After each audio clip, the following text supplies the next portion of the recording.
Welcome to another episode of the First Byte podcast, your guide to topics in IT, web design, and marketing. I'm Nathan Cheatham, and I'm here with Eric Bierendorf today. We are talking about antivirus versus EDR. First off, EDR, what is EDR?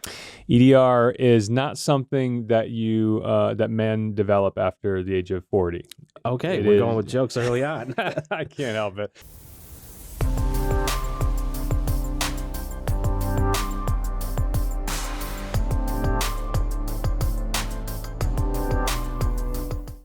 EDR stands for Endpoint Detection and Response. Okay. It is the successor technology to antivirus.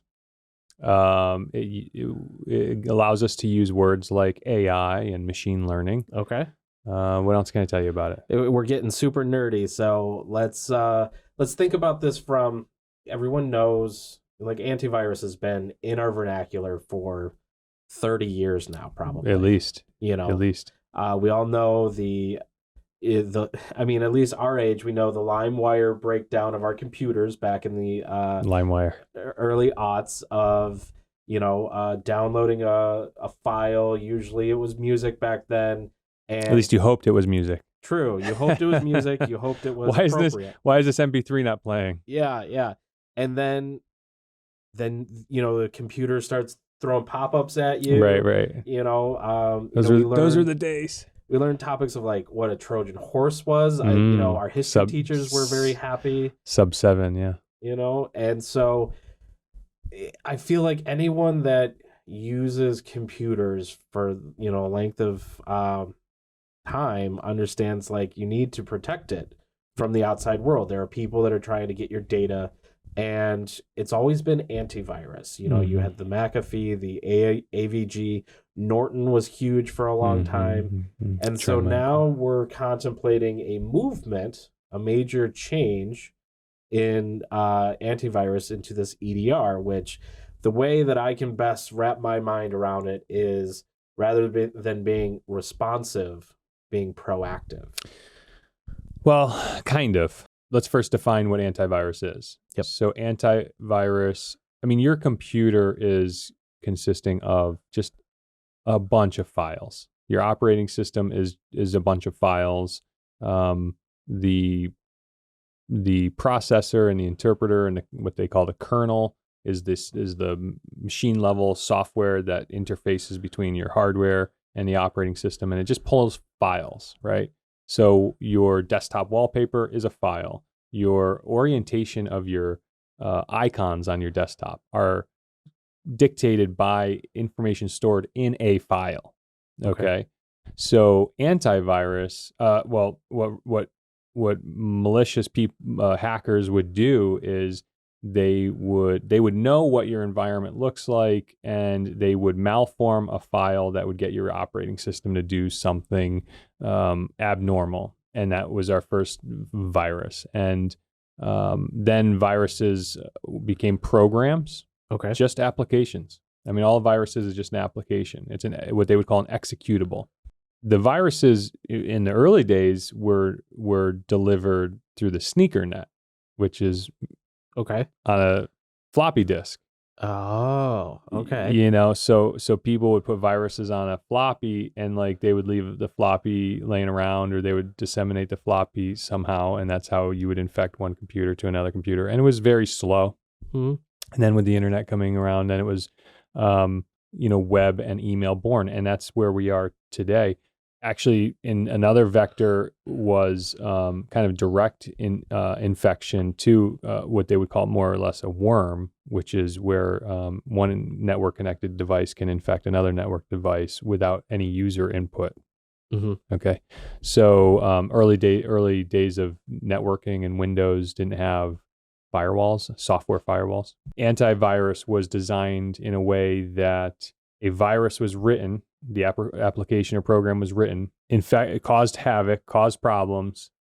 The antivirus software companies would say, "Oh, we've got a copy of it. We found a problem with the sick computer. We've identified this program made the computer sick." That's your virus, right? And they would then take that definition of that program, that virus, and they would code that in their antivirus software. So then they would say, you put the antivirus software on your computer. If you were downloading a file from the internet or email, the antivirus is brokering all of that activity. And if every file that comes in is getting checked against the known database of viruses. Okay. And those are called signature files. Okay. Okay. We used to say we have to update your signatures. It was a thing we said all the time with antivirus.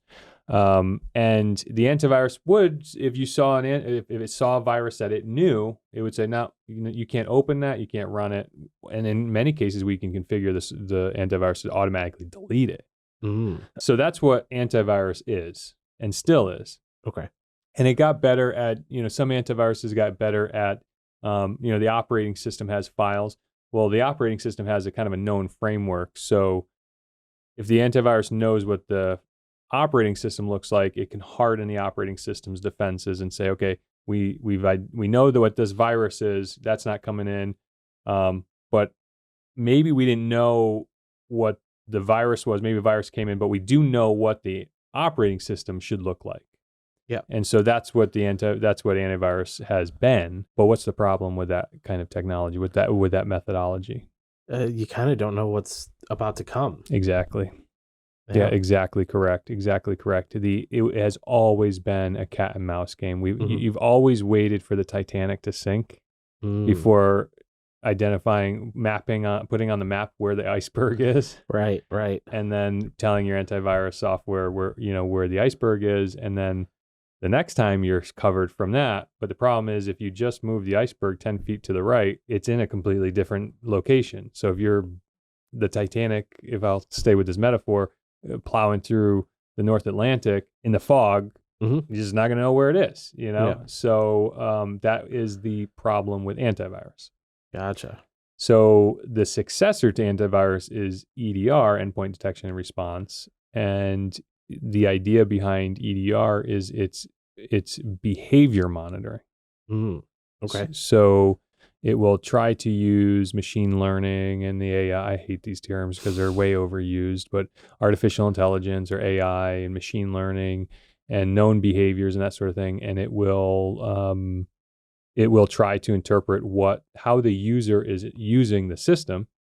And if there's an unsafe behavior action occurring on the system, it will sandpit that or slow it down. So now let me ask here, is this like monitoring, like I'm at my computer and this thing is like Big Brother watching me and it's like, oh, you've gone to an unsavory website, we're going to shut everything down? Yeah. Okay. Yeah, it could be that. There's two different, there's unmanaged and managed security software. Typically the home computer, the home user is running unmanaged software. Although Microsoft has a family security suite of tools that if you're a Microsoft 365 home subscriber, and they give you, I don't know, 5 licenses or something, you can protect 5 of your home Windows PCs. And that is essentially managed security. Because the managed piece of it is all of the devices are reporting back to a central management console. So there's managed and unmanaged. Let's just make that distinction. The big brotherness, the control mechanism. Yeah, the software is designed to, like I said, sandpit or shut down or isolate the device in the event that an anomalous behavior is detected. Gotcha. Okay. So there we are, from your behavior. Now let's say we've identified a hacker, or we haven't identified it, but for the sake of this conversation, there is a person that is trying to do harm. They create the latest virus. It doesn't look like the other things. Now, what does EDR do to protect you if that were to get out? Well, these security softwares add a layer, obscuration layer, I guess. Maybe I'm not saying that right, but this layer on top of the operating system. I mean, the operating system's job is to take your human input and do something with the machine, right? Yeah. So the security software now inserts itself in between the human and the operating system. And even antivirus did that. But EDR will try to, if it detects like all of your documents in your documents folder being deleted, it may stop that. It may stop that function. It may explicitly prompt you, is this something that you're looking to do? It may not, depending on if it's corporate managed software, it may not even let you do that. It may log it, it may let you if there's a backup, it's that, because that typically is a malicious act, right? Okay.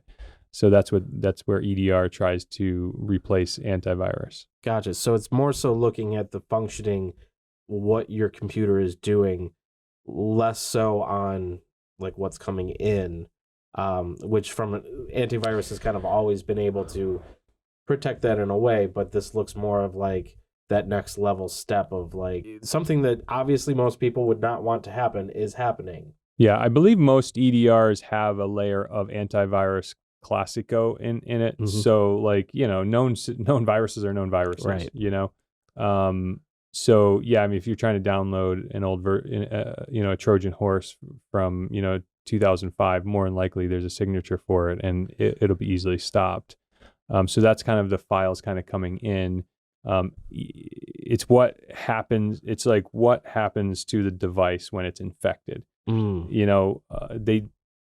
Computers, we call them endpoints, but computers, endpoints, they do so much more now than just do word processing for the end user.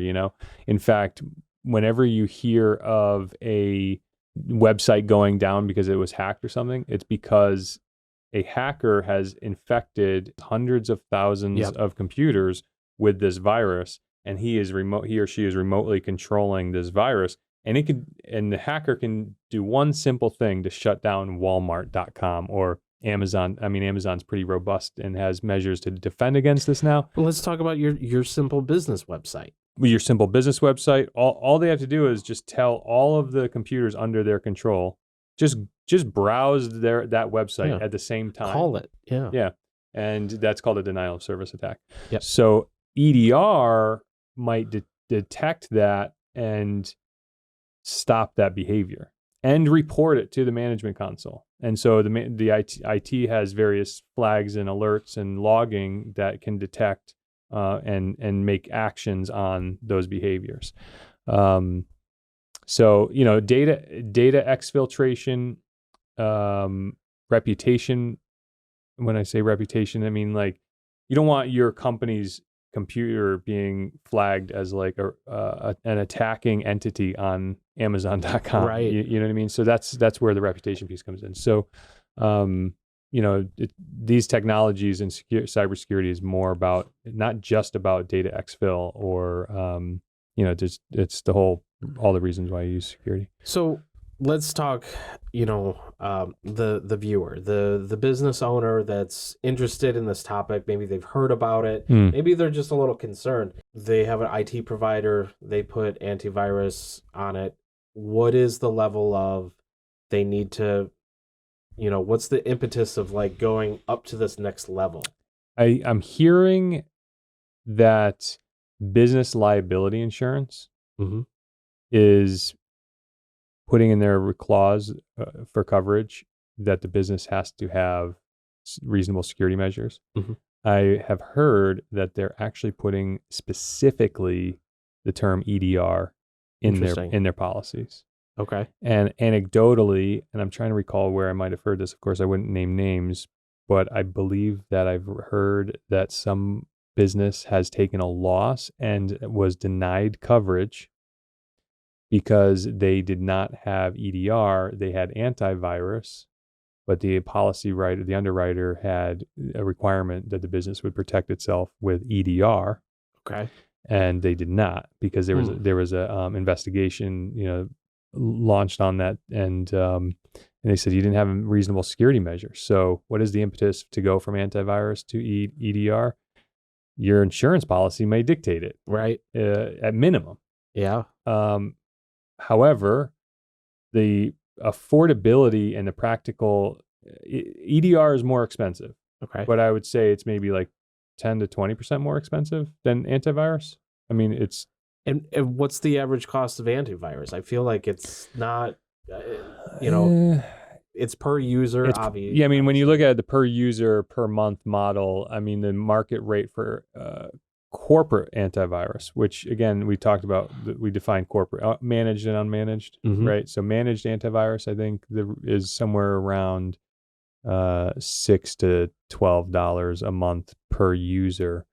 Antivirus being on the low side of that. Mhm. And we're just finding antivirus. I mean, the security community at large no longer really views antivirus as appropriate.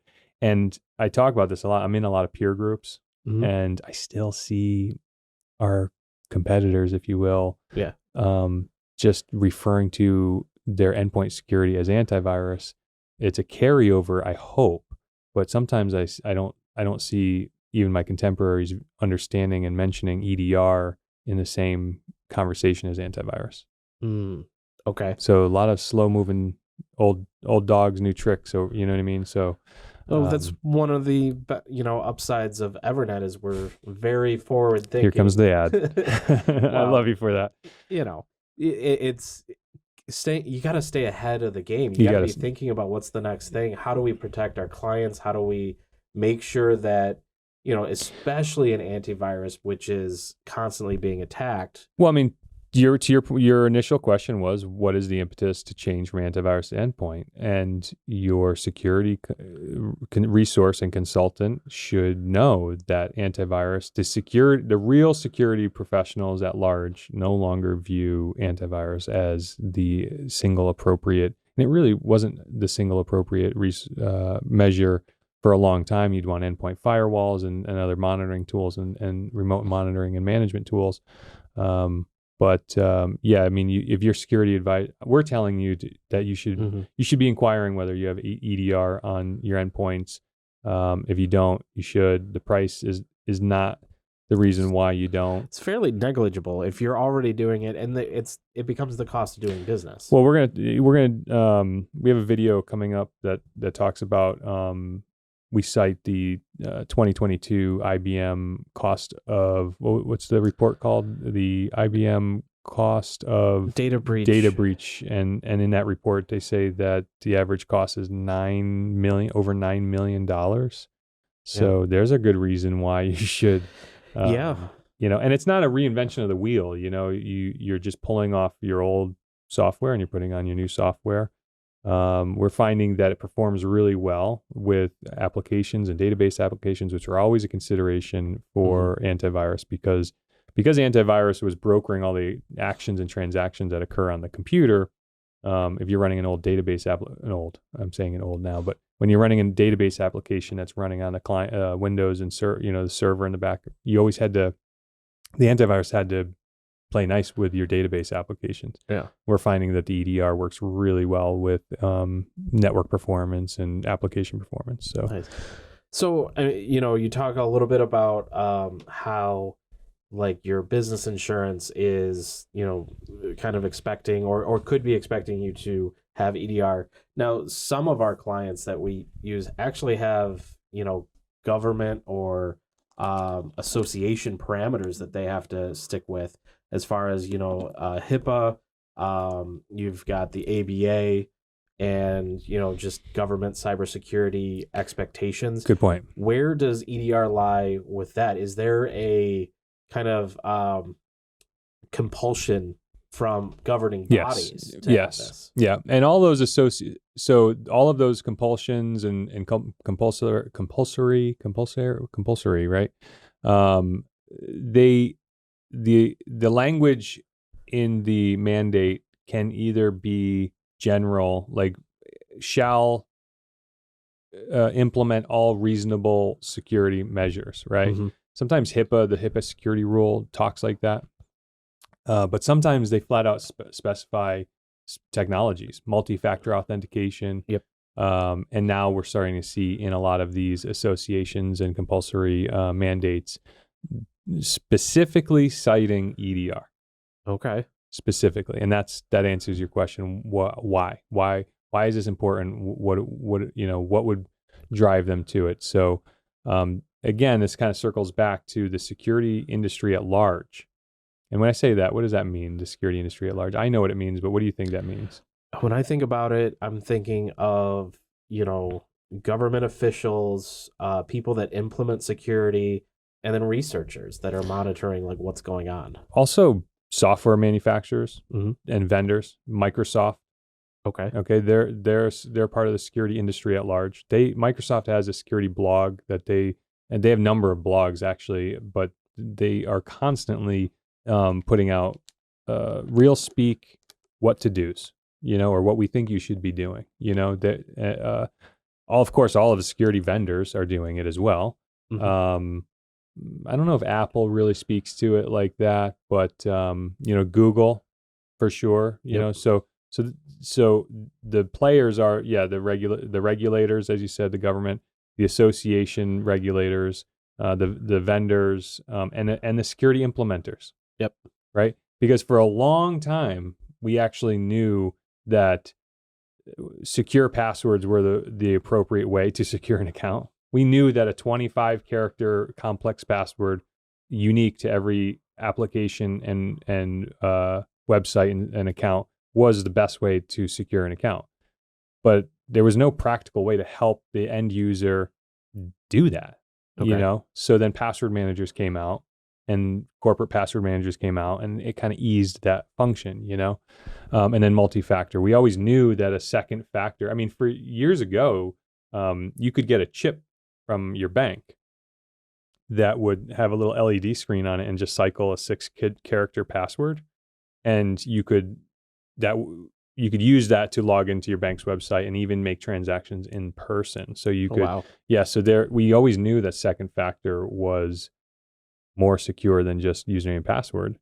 But it takes a while for the technology, the reasonable, available technologies to come out that we can implement, that businesses can implement, that we can support. So the security industry at large, when I say that, is all of those players, and one of them is the implementers. So our audience, people listening to this, watching this, what's the takeaway? What do they take from this conversation? And what is the action that do they need to contact their security? Learning through repetition, right? Mm-hmm. I mean, you're not born, and you mentioned earlier, like we all know antivirus. Like, no, you're not born knowing you need antivirus on your computer. True. My daughters are digital natives. They have iPads, computers, that sort of thing. They don't know anything about security. And the reason why they don't know anything about security is because they have nothing to lose. There's no data loss there. So you only learn when you experience your first real loss. Yeah. Your first real heartbreak is when you learn, like, oh, I need to not reuse my password. I need to back up my systems. I need to secure my accounts with multi-factor authentication, unfortunately. So the hope I guess I have for this video is that the viewers hear EDR, if not for the first time. This is a contribution to the amount of times you have to hear something in order to believe it's real, to believe it's important. EDR is the successor technology to antivirus. And that may be debatable. I mean, some of my contemporaries might say, like, no, you need antivirus plus EDR. There may be, one of our EDR products, I'm pretty sure, is both. So, Okay.